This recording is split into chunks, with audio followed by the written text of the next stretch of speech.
Hi guys, welcome back to my channel. Today I'm just going to do a really quick tutorial video where I'm going to be turning my handwriting into a cut file that I'm going to cut on my Cricut and use as titles on layouts. So I just thought I would show you kind of how I'm approaching this, and also do film the screen, because I'm going to use my phone and the Cricut Studio to edit whatever I write on this white cardstock. So my first piece of advice is find some really white paper or card, and I would say use a pencil if you like. I actually found I did slightly better when I didn't use a pencil, and you need a thick black marker pen.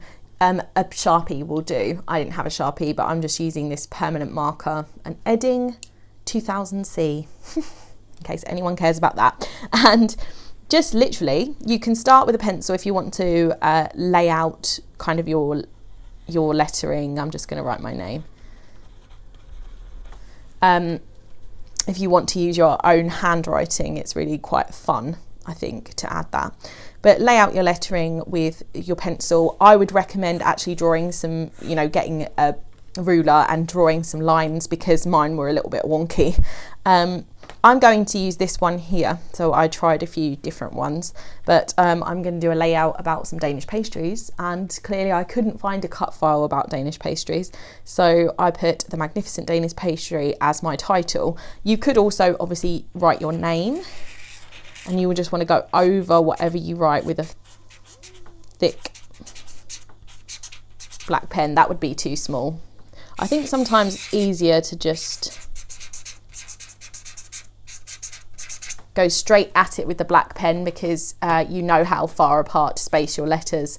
So you could write your name, you could write, I don't know, your child's name, you could write a special note, you could use a phrase that someone has said, and you want to arrange the words in such a way, this is my advice anyway, that they are joined. So you can see that the joins the G, the H joins the N, the E joins the F, and the Danish pastry, the magnificent word, is like sitting on top of Danish, which is sitting on top of pastry. So when I cut them, sitting on top of some pastry. So when I cut them out on the Cricut, they're going to kind of peel off in one whole title. You don't have to do that, but I personally think that that makes it easier. That would just be my advice from kind of trial and error with this process. So what I'm going to do now is show you how I edit this in the Cricut Studio. Okay, so I'm just going to start by opening up my camera app, and then I'm going to square the photo and take a picture of the lettering. I just want to remove any unnecessary background, I suppose. Then I'm going to click into the Cricut Design Studio. You're going to notice in the background that I have already uploaded and edited this, so you can kind of see what we're aiming for. And then I'm going to show you how I edited it.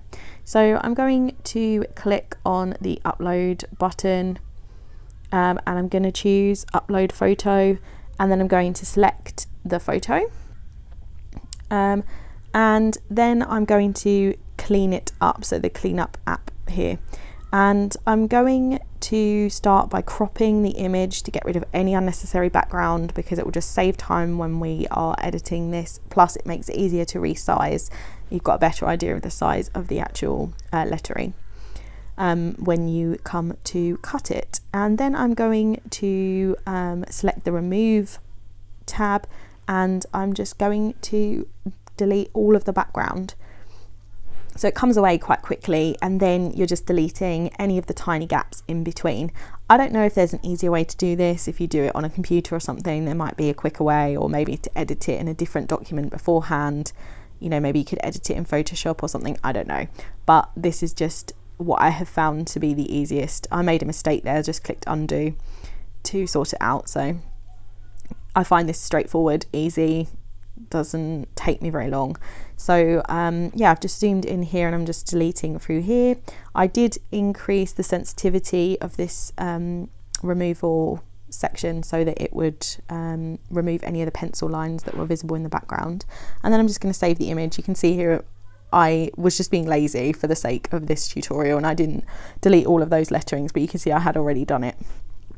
So then I'm just going to upload the image, select the one that has all of the sections deleted, and I'm just going to delete that now for you because you can see the one in the background, which I've resized to about the size I wanted. So you can just use the little arrow button there to just resize, and then once you have resized it, you can click on the create button at the bottom and you're ready to go, really. Okay, so my Cricut is all set up now. I've got my cut file ready to go. I'm going to use a standard grip mat. It really doesn't matter if you have you know, the light grip mat, that works perfectly fine. This is a brand new one actually. Ooh. So I'm just going to stick my cardstock down. I'm using this green card, which is kind of annoying, I suppose, because you can't see it on here. But and then I have my little blue light here showing, which is telling me that my Cricut is attached to the Bluetooth and ready to go. So I'm just going to send it to print now, and then I will be back. Okay, so now I'm just going to click on continue at the bottom of the screen there, and then I'm just going to twist the knob on my actual machine so that I can change the material, because I didn't realize it was on fabric. So I'm just twisting that to cardstock, and then I'm pressing the button on the machine to load the mat into the machine itself, and then I'll show you what happened next.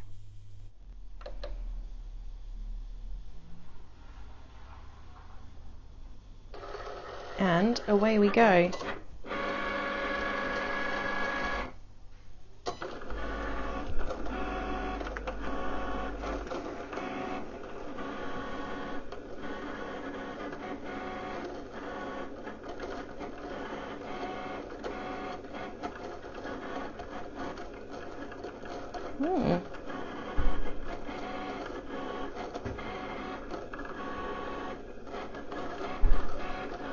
Okay, so the cut is now complete. Let me just hold it up and see if you can see that on that mat.